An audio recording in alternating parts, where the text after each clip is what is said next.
The missing child is Lucia Blix, 9 years old. Please, let her come back home safely. Thursdays. The kidnappers planned it meticulously. If money is what it takes to get her back, we're going to pay it. The secrets they hide. You can't talk about this. You can't write about it. Are the clues. The mother's hiding something, I know it. To find her. Tell me where she is. The Stolen Girl. New episodes Thursdays. Stream on Hulu. Thumbtack presents the ins and outs of caring for your home. Out, procrastination, putting it off, kicking the can down the road. In, plans and guides that make it easy to get home projects done. Out, carpet in the bathroom. Like, why? In, knowing what to do, when to do it, and who to hire. Start caring for your home with confidence. Download Thumbtack today. You can support this podcast at patreon.com/partnersincrimemedia. I'm Rebecca Lavoie, and this is Crime Writers On.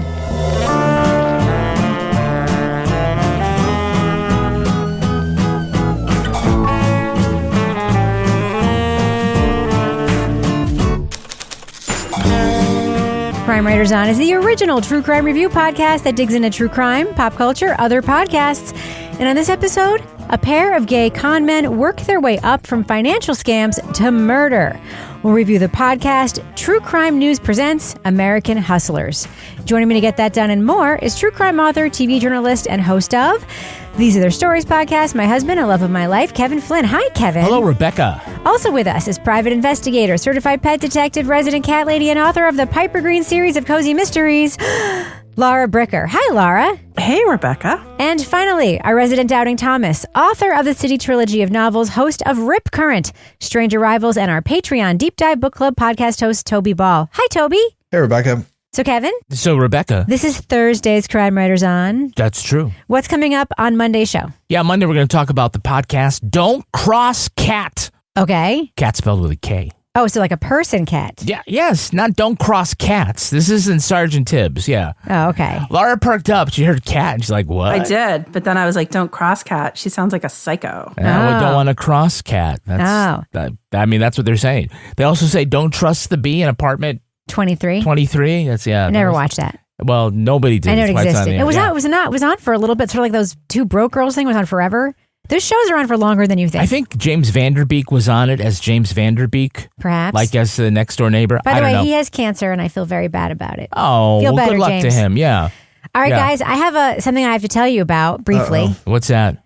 If you were going to name a popular restaurant or bar in New Hampshire that there is more than one location of, that is the least likely place to witness a bar fight, what would that be?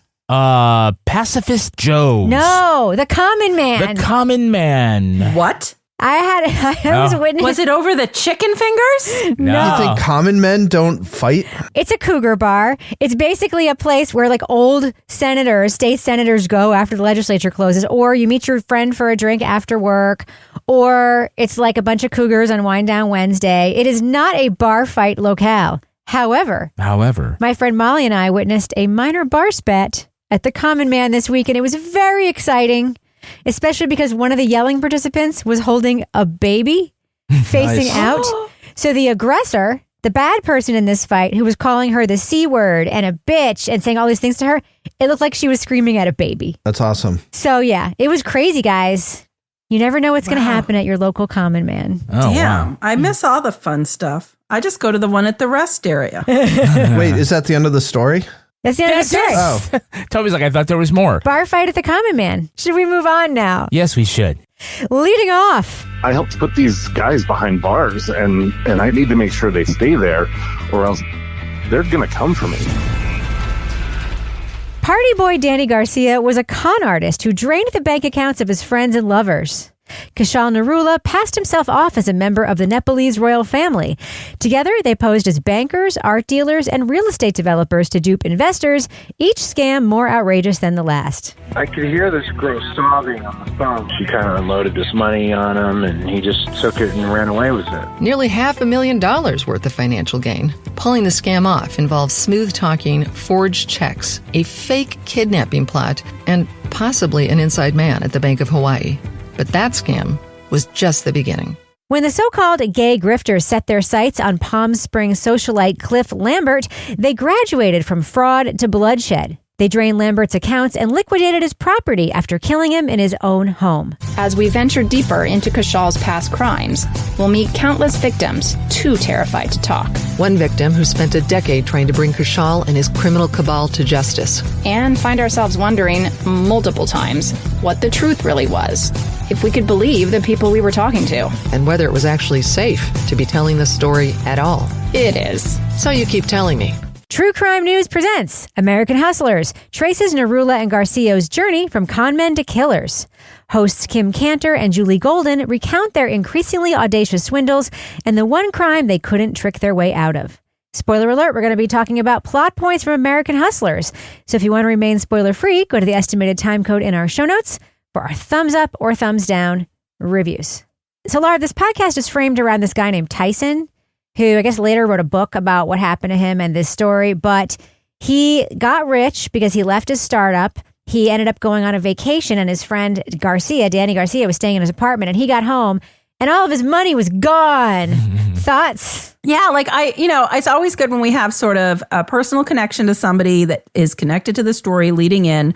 So you hear about, he's on vacation and they're like, your bank accounts have been cleaned out. And he's like, what the fuck? But I appreciate when he was on vacation, he went to the airport and he's like, I have no money at all, but I need to change my airline ticket. And they changed his airline ticket, which I thought was unusual. You get insurance. Okay. Yeah. Well, he had like nothing. And so then he gets home, and I was thinking about this because I'm about to go on vacation. I was like, who's going to be coming in my house?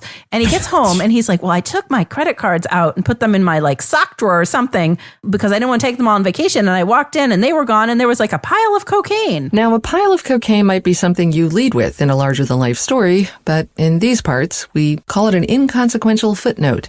Then I go into my bedroom and there's other people's clothes in my closet, jewelry, things that weren't mine. I mean, like, you worry about your teenagers having a party when you go on vacation.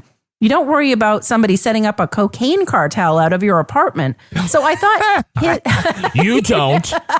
Because you failure of imagination, Laura Bricker. You don't hang out with the right people. Yeah. Apparently not. So I've met your friends. It could happen. Especially those reverends. Yeah, it wouldn't be cocaine. It'd be like bootleg wine. Right. Somebody put an apple press in your apartment. Yeah, there you go. So I like that we led in with a story of somebody that had a connection to this, that had been scammed, that now is getting to tell their story. That was a good hook from the beginning.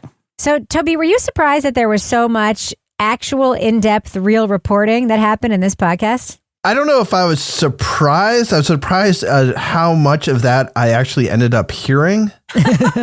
Like, they get a lot of stuff, but I feel like you hear it all. And as a preview of what I'm probably going to be talking about again and again and again, this is just a really, really long podcast. Yes. And everything that happens gets looked at in such great depth and at such length that to like keep it up for as long as they do, they've got all this stuff. And some of it seems like it's original work. And some of it is they've talked to people who've already done things. They've got good interview voices and stuff.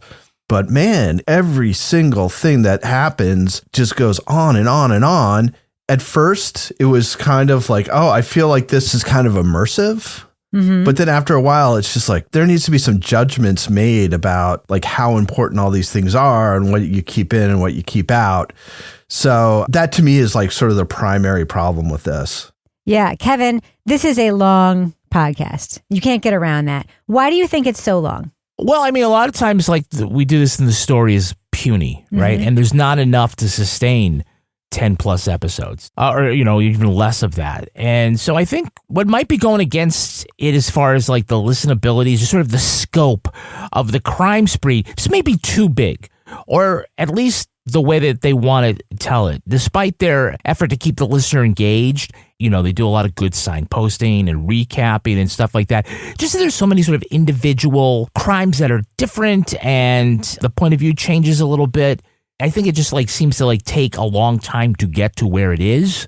And I mean, I'll never begrudge a smaller podcast unit for deciding that instead of this being 8 episodes, it needs to be 12 because, you're going to get 50% more revenue or whatever. It doesn't always help the storytelling aspect of it. And I do want to talk about, I think there's a lot of actually really interesting things in here, good things that we always reward. But I think it was for some reason, like, it didn't click, I think, the way that it should have. Yeah, I don't think each episode needed to be about a specific different scam that these guys pulled off. I think that they could have been telescoped. I think about the episode about the Japanese tourist who got, ripped off by them.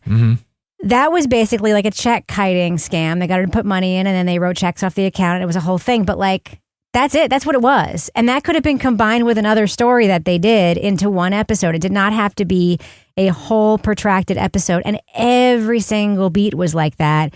And I found myself thinking after a while, like, I get it. Like, I totally get it. And a couple of these you could have listed out for me and not explained in such great depth. And it was problematic for me because it started to have a sameness to it. And it took away from any enjoyment I was getting from the things that were good about it, such as Laura. I really liked, even though they have very similar voices, and that's not their fault. So sometimes I couldn't tell who was talking. I did like the 2-host format in this podcast. What about you? Yeah, I think that worked. What I liked about this is that one host would go out and go on the interview or go on wherever they were, doing, and then they would come back and kind of recap in a way that felt very natural and organic, but also their personalities were engaging to listen to, and there was some humor thrown in there. It'd be like if I went back after being out doing a PI case and I'd be like, oh my God, you got to get a load of what I found out today or what this person said. So I thought that was good. I liked how, you had one who was like, I'm scared to go out and do stuff. And the other one's like, whatever, we're going to get killed. We're going to get killed. And it's basically like just doing anything. And I was surprised again, that there was so much reporting that went into that. But I don't think we needed to hear every single phone call when they were calling somebody to set up an interview. It was like, we learned how all the sausage was made and how the pig was raised that made the sausage. Wow. Wow. Did you just make that up? I just made that up. I don't know where it came from. Wow. Inspired. What was the pig's name, Laura? This is like a merch item, Kevin. It does. That could be my new quote. Yeah. Sausage and how the pig was raised. But Laura, you're right. Like the double narrator format historically in the podcast have been really hit or miss. You all loved it, but I ended up hating this one student podcast that otherwise was good, but they were playing tennis doing every other line, right? And that doesn't work great. Most recently, I think the Kopernik affair had 2 hosts, but it was I've already forgotten about it. But it was like each would take chunks, and that might be a whole paragraph on the script or a longer passage or whatever. But here, I think they kind of really nailed it with sort of just having one host sort of take over the whole episode, in part because that whole episode is sort of about one thing. Right. So it's not just like, I'm going to do all the reading. Then they're always sort of debriefing in the middle. So you're not forgetting that this is really a 2-person thing. But that's usually a trap is, okay, we got 2 people. Okay, well, who are we really listening to? Who is our narrator? And this was, I think, one of the better ways of using the double narrator. And next week, if there's something like that, it might totally fail. Yeah. But I think sort of the nature of the way this was structured, that was good. I agree, although I do think it was too purposely cute sometimes, too on purpose cute. They would leave things in or have asides that didn't land. Sometimes they did. Sometimes the ones that happened in the moment that were real landed, and the ones that they wrote didn't land as much for me. There was one really weird moment where one of them says that she went on an interview and she was by herself, and the other one says, no, I was there. And then you hear tape of her telling her what happened right after the interview. So she wasn't in fact there. It was just kind of a weird, don't leave that in because now she sounds like she was making a big mistake on mic. And there's a couple weird, awkward moments like that. But for the most part, I do think that the 2-host format worked out. Toby, what do you think about the other production elements of this podcast? Well, it seemed like there were some things that could have been pretty easily cleaned up that they didn't do. I mean, maybe it was me. This is the kind of thing, I don't normally spend a whole lot of time focused on the production stuff. But when the cutting is too quick, the transition between narration, say, and an interview clip happens too quickly, I find that a needless mistake. And it seems like something that sort of young producers do a lot, where they get kind of anxious about having blank space. So I guess that's that's like a pet peeve that hit. There's a few times when they reuse tape too, especially there's one where they're talking about having to break Cliff's bones to get him into the trunk of this car. Cliff at the time had a Mercedes 2-door convertible. So he was saying that they had to break the leg. They had to start snapping bones in order for Cliff to just fit inside the trunk. And they play that at least twice. And it's kind of like, well, that was sort of like the toughest thing to listen to. And then the reaction that the interviewer has to being told this is also like pretty strong. So hearing it twice was a little odd. So it's just stuff like that. I mean, it feels more like overlooked things or something rather than things that were done on purpose that were bad. But it is the kind of thing where it detracts a little bit. Well, we tried to never repeat clips in our Patreon, right, Kevin? No. We're in the business section. Yeah, 0 repeats on our Patreon. Oh, I'm sure there are plenty of repeats. No, they're not. No, we have over 800 episodes. Oh, I'm just saying, I'm sure we've talked about the same thing twice and not realized because there's 800 episodes. Oh, we're going back away. I mean, we are half senile ourselves. So I don't think so. But if you join us at patreon.com/partnersincrimemedia, if you do find two things alike, I will refund you that month's Patreon. Oh. Yeah, because I'm like the guy who did the identity theft, where he put his social security number out there and said, yeah, go ahead, try to steal my identity. The LifeLock guy? Yeah, which didn't really work out for him. So, but it's very inexpensive to join us on Patreon. You can get the Crime Writers On After Show, Toby Ball's Deep Dive Book Club podcast, our Married with Podcast Advice podcast, and Rebecca Lavoie's Readathon podcast. All that's for $5 a month, right? Right. It's all for $5 a month. You get all of that. And just plug to Readathon. You really want to get in now because the trial has resumed. If you join us at the Bricker scale level, you can also hear Laura Bricker's exclusive Leave It to Bricker podcast. Laura, what is the next topic? We did snowshoeing and now skiing? Yeah, we're doing kind of behind the scenes when I had a little stint as a ski race reporter this winter. And some of the things I learned while I was out on the beat. And some of the things now apparently are getting pretty wild. So I'm not even going to be able to report them. Wow. In this episode, which is underway.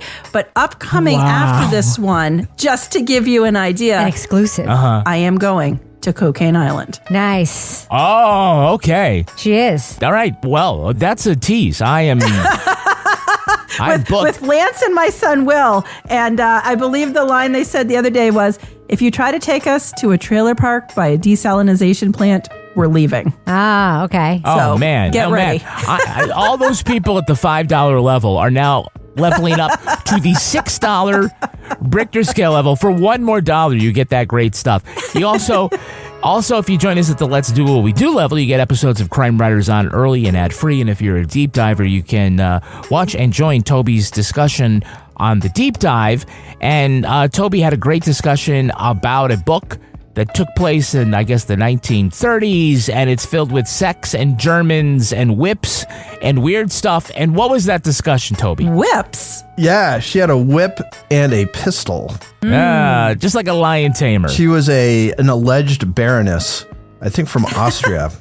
And she came to the island with her 2 male lovers and then like a third guy who I think she was trying to get involved. And then every guy who showed up on the island, she was putting the moves on. Getting it in. Yeah, it's called Eden Undone by Abbott Collar. And it is quite something. Yeah, you had a great discussion. By the way, one of the people on that panel is Suzanne Rico. I love her. From The Man Who Calculated Death. Love her.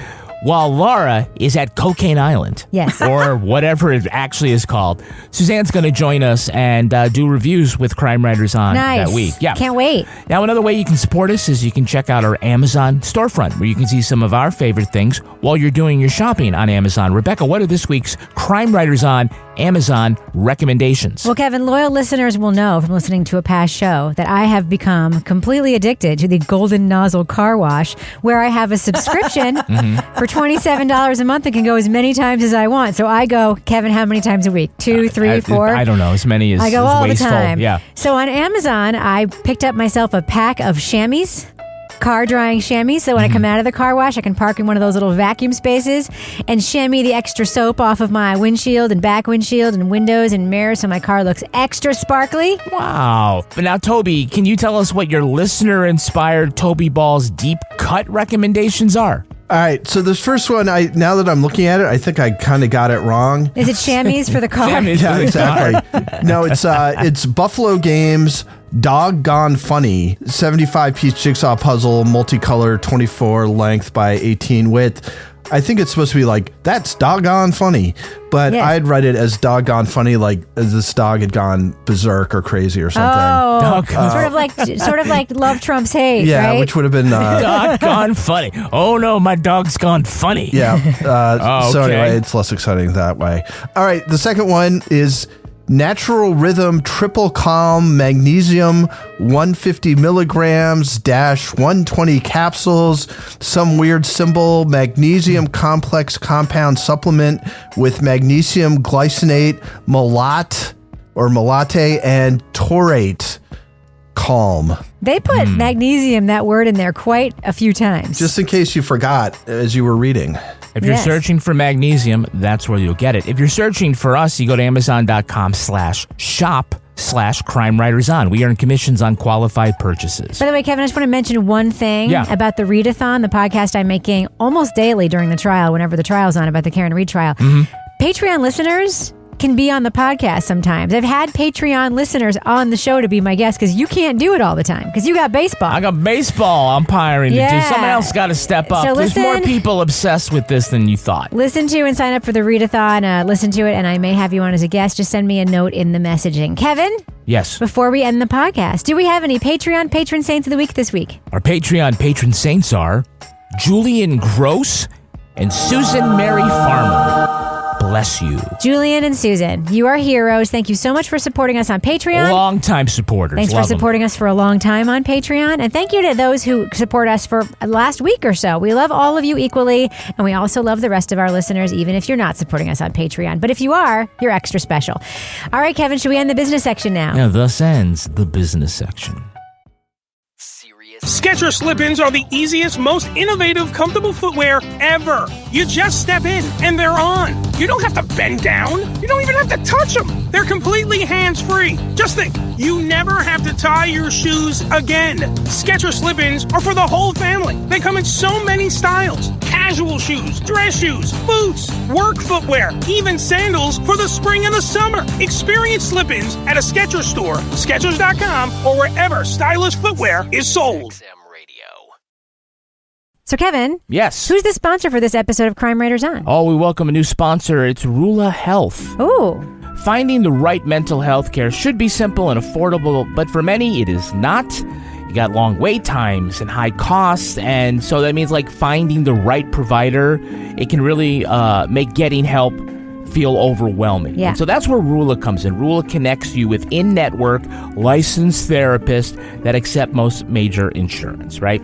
So it has been a very trying time for many people. Yes. And I always say, you don't maybe necessarily want to take everything that you're feeling And put it on Facebook in a post? Yeah, or tell your sister who's going to go because she might be the problem, right? Yes. Yeah, so like you really want to talk to a professional, find somebody that you're comfortable with. That's where Niroula comes in. They partner with a network of over 10,000 therapists and psychiatrists nationwide, enabling you to find your personalized solution and the right therapist for you based on your needs, preferences, and state requirements. So every therapist is carefully vetted, so you are in expert hands. And for the in-network covered care for most major insurances, you pay for as little as $15 per session. Wow. So join the thousands who have already turned to Niroula for support on their journey to better mental health and well-being. Getting started is so easy. Just visit Niroula.com/CWO. CWO. Today. That's RULA.com/CWO. CWO. To connect with a licensed therapist who truly cares. Your mental health matters. Individual costs depend on your insurance and deductible. All right, Kevin, let's finish up our discussion. Yeah, because we got to make dinner. We do. Yeah, we almost never have time for dinner, and that's why HelloFresh is so fantastic. Oh, HelloFresh. So you can skip the grocery store and make cooking at home easy, fun, and affordable with HelloFresh, America's #1 meal kit.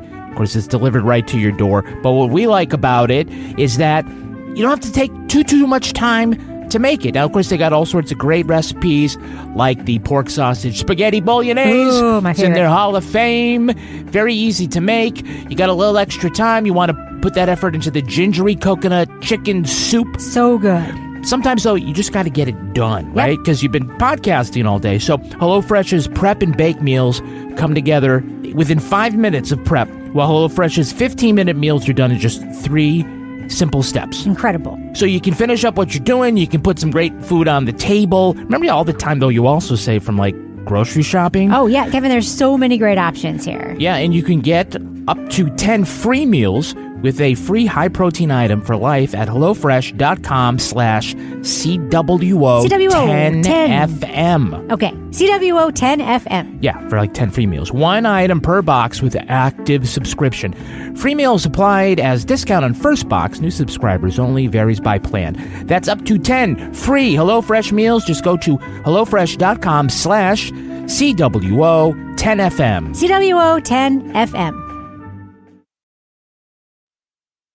All right, so Kevin, there's a whole episode of this podcast, I mentioned it earlier, with the Japanese tourist, where there's almost no tape or no tape at all, right? Yeah, so how do you solve a podcast problem like Keiko? I thought like having Kim like tell her story, like as she said, tell her story, like I thought that was good, but it's not really different than like sort of any other telling the narrative of somebody else just without the sound bites, you know? I mean, I thought like when they set it up, it was going to be like, okay, now Julia's going to like, okay, ask follow-up questions of her and she's going to pretend, you know, she did a good job with it. But, you know, I just felt like, you're talking about the sausage. I felt like, yeah, there was like more thought involved, you know, sharing with, us their hand-wringing about what are we going to do than we really needed. We just do it. It was fine the way it was. And make it half of an episode instead of a whole episode. Yeah. Could have made it an interpretive song, Kevin. Oh, you mean like in The Good Whale? Like in The Good Whale. And it could have been set to the Skype sounds, which got me excited because I thought we were actually going to hear from her. Boo, boo, Yeah. boo, boo, boo. Yes, the Skype sounds. The Skype song is one of my favorite all-time songs. Laura? Yes. Why don't you have a 24-hour mobile notary business? It seems like quite the way to make some cash. Yeah, I'm thinking I'm going to do that now because, I'm a justice of the peace. So not only can I notarize things, I can do weddings. Mm-hmm. So I could have a 24-hour drive-through wedding chapel coming to Exeter. And I would like to thank this podcast for that brilliant business idea. You can also, by the way, issue warrants. Oh, I do subpoenas all the time. Yeah. So, yeah, I thought that was fun, like listening to the setup of these guys that were like how they got roped into this by like getting this call at like 4 a.m. to go out and notarize something and how that's just kind of normal for them because they're a 24-hour. And I'm like, but is it normal? Yeah. Is it really? I mean, I understand an emergency notary being needed, like if you have a very important application for something that's due tomorrow and you didn't realize it needed to be notarized, or you didn't realize the due date was tomorrow, so all of a sudden. But otherwise, if you need a notary at 4 a.m, some shit's going down. there's something Some off. shit. Yeah. There's something Some off. shady stuff. So, Toby, what do you think about Kaushal and Danny? They have a relationship of some kind that is kind of explored, but kind of inscrutable as well in the podcast. Yeah, and I think this is one of the things that kind of gets lost a little bit when there's just so much detail about so much stuff, are sort of these important sort of main things. And one of the things I thought was kind of interesting is they're not really partners in crime necessarily. I think they are when it's convenient and that they're both up for doing this kind of stuff. But Danny, at least twice, I think, calls immigration on Kaushal, among other things. I mean, they're perfectly willing to screw each other if that means advancing their own causes. I found that very interesting, and I wish I'd been able to focus more on that than some of the other sort of details around these crimes. That being said, I think some of this stuff, like while I'm complaining about how long it is and how much detail they go into, some of the stuff is definitely worth jumping into. It's just a matter of being judicious about it. I think some of the stories, and we've already sort of talked about that a little bit, are stronger than others. I wish there'd been more sort of weighing of stories in terms of the amount of time that was spent on them. And then maybe things like these more thematic things or takeaways would have been a little bit easier to kind of tease out than at least my sort of listening experience was. I was wondering, one of our hosts here is a true crime TV producer. And she's probably very used to stories being telescoped and lots of details that she might find interesting, just not being able to be included in the final 52 minutes or whatever it is. But I found myself thinking like those skills would have become actually really handy in this podcast of like figuring out how something can be a line or a paragraph instead of a whole episode, or figuring out a way to describe the relationship between two things without having to describe each of the two things in full, and then talking about the relationship between them. That was something that I kept thinking in this. So Kevin, we have an interesting character in the show. Our singing friend, Stephen Valentino. Oh my God, he is so extra. I kind of loved it. Stephen Valentino was the first interview subject Kim and I had tracked down, who was finally not just willing, but excited to go on the record. 'Twas brillig and the slithy toves did gyre and gimble in the wabe, all mimsy were the borgos. Perfect. Some people are just born to talk on a podcast about how they became a victim of financial fraud. They're born for that. You're born for it. He's like, oh, this is my big chance. Oh. Or even it's not his big chance anymore. He just like totally leans into it. I'm actually kind of surprised there aren't more big characters like this, people with big personalities, you know, and talk about sort of the circle of friends that they were in. A lot of eccentric people with money, opera singer or whatever else he had going for him. Art dealers. Yeah, you know, they talk to a lot of people, but he was a standout and a good get for them. So, Laura, what do you think about the scams themselves? Some of them seem pretty basic. Like, I think that telling a guy you're going to sell him a painting, having him give you his money, and then not coming through with the painting is fairly basic. But then some of them seem, dare I say, pretty creative. Yeah, some of them are fairly clever. Might you agree? Yeah, I do agree. And I think, you know, we've heard a lot of podcasts about various scams. And I was like, okay, right off the bat, I'm like, you want to get into the US? Okay, you're Nepalese royalty and you're going to give this university this big donation. And then going from that to, I thought the real estate one was kind of wild. Same. Because I was like, that was not what I was expecting when they were like, okay, now we're going to like try to list the house and buy the house. And I'm like, okay, what's happening? Oh, now we're taking out like a loan on the house. Home equity loan, yeah. That's how we're getting the money. And I'm like, that was very clever. That was one of the things for me is this could have been two podcasts. This could have been a podcast about somebody getting murdered. And it could have been a podcast about like the fact that these guys were able to do so many different scams, but they weren't just doing run of the mill things. And they were setting them up for a long time. Like there was a lot of background legwork that went into like picking, you know, the first one they talked about where they had the older gay guy that they all like were like, oh, he assaulted us and we're going to get the money from him. But then snowballing that into then another one, the guy that they end up murdering, same thing, like, oh, we're young guys and we're going to cozy up to this guy. I just was like, how are these guys coming up with all this? And at one point I'm like, how are they not getting caught sooner? But I'm like, because they're pretty clever. And these are pretty hard things to figure out. I mean, the kite thing with Keiko was like the least creative of the bunch because you're like, yeah, okay. She's like, oh, the money's coming in. Oh, no, it's not. Yeah. Okay. I thought it was pretty clever. But the problem was because there was so much, I felt like if I had had like a more succinct description of each of them, they would have stuck with me, which is why I'm still having a little bit of a hard time recalling them because there was just so much information about all of them that I think it lost a little bit of the punch because of that. Because I was like, damn, these are creative. Toby, these two guys, Kaushal and Danny, decided to represent themselves in court as all the smartest defendants decide to do. They claim to have had laptops that spontaneously recorded things anytime someone spoke. Apple laptops, apparently that was a default setting on the computer, which I call total fucking bullshit on. But there's no tape of them actually in the courtroom. Do you think that that's a loss? Yeah, definitely. I mean, the description of it is that it's just like a complete debacle where at times they're crying and maybe laughing. I don't know. It sounded like it was quite something that they, in addition to making the bad choice of representing themselves, weren't sort of emotionally stable enough to sort of pull it off. And I think that's sort of something that's missing for the whole thing is their voices. And on the podcast app I was using, they didn't have the final episodes, which I didn't realize was out. Maybe in the final episode they get into this, but they feel like fairly opaque to me. Like in the end, for something that we spend all this time looking into, like I don't really have much sense of them other than they were like kind of cute little scammers who did some pretty bad stuff, but where they got in their heads to do this stuff and why, it seemed like that was missing in something that was looking at these things so carefully and in depth. Yeah. Well, Toby, I'll spoil the last couple episodes for you because I did have them on my podcast app.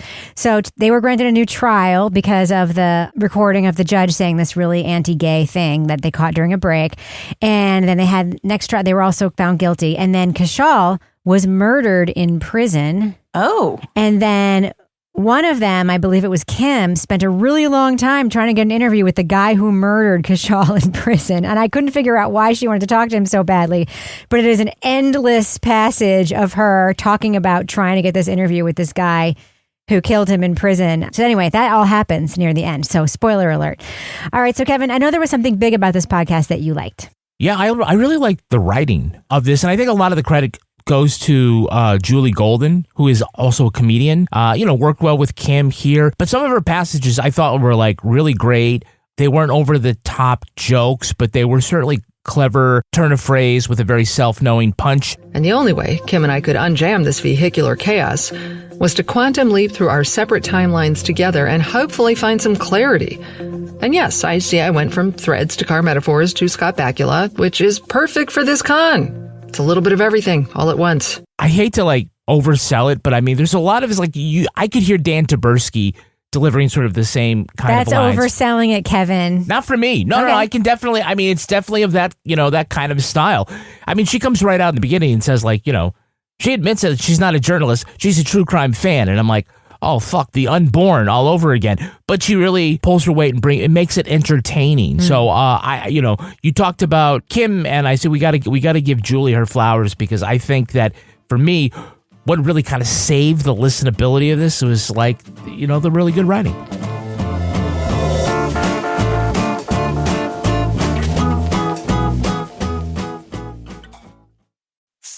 Skechers slip-ins are the easiest, most innovative, comfortable footwear ever. You just step in, and they're on. You don't have to bend down. You don't even have to touch them. They're completely hands-free. Just think, you never have to tie your shoes again. Skechers slip-ins are for the whole family. They come in so many styles. Casual shoes, dress shoes, boots, work footwear, even sandals for the spring and the summer. Experience slip-ins at a Skechers store, Skechers.com, or wherever stylish footwear is sold. The missing child is Lucia Blix, 9 years old. Please, let her come back home safely. Thursdays.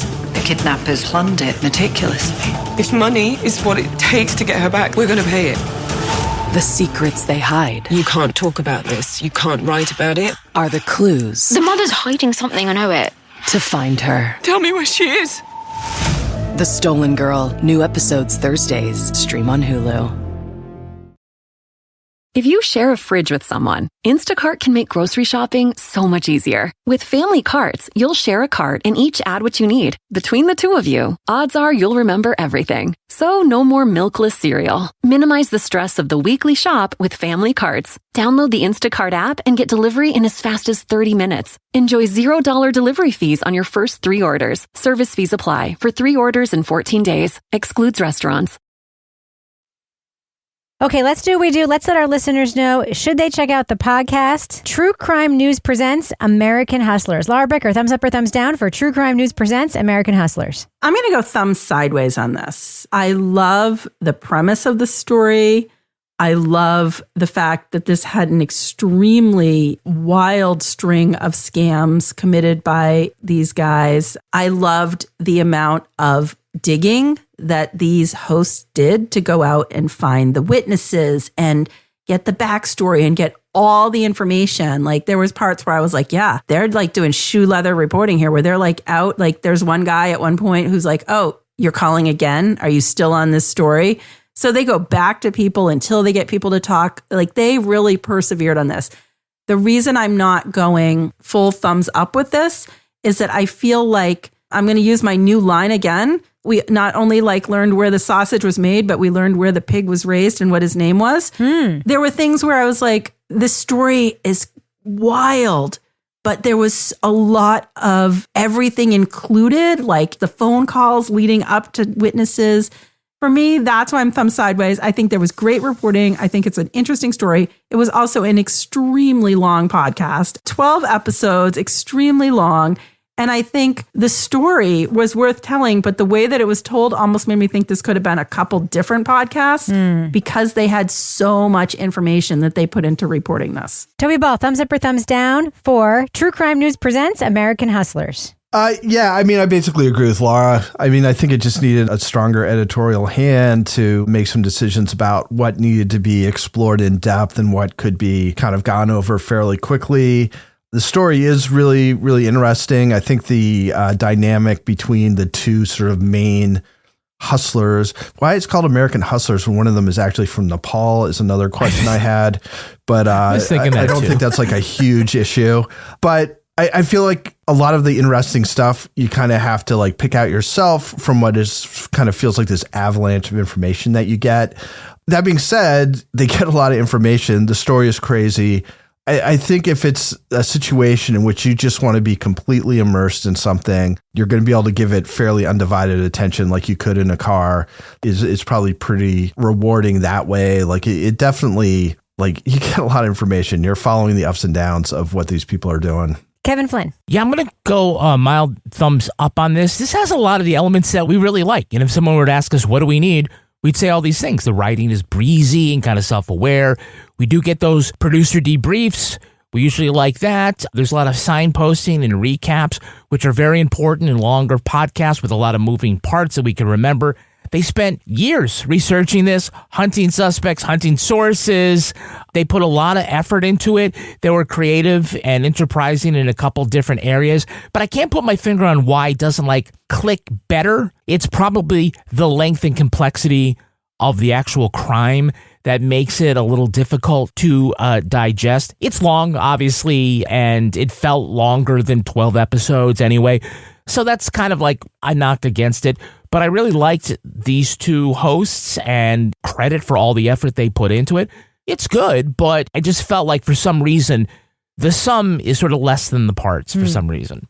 Yeah, I agree. I'm going thumbs sideways as well as my fellow co-host, not you. I know you were mild thumbs up. The issue here is it was not only 12 episodes, 12 long episodes, but there was like 12 stories in each episode. So I found myself thinking over and over again, this story is a 2-hour Dateline special. Like that would be the right length for this. You know, those long ones they do sometimes, like with the Karen Reed case or some other like long case with a lot of detail. That's kind of how this story feels to me.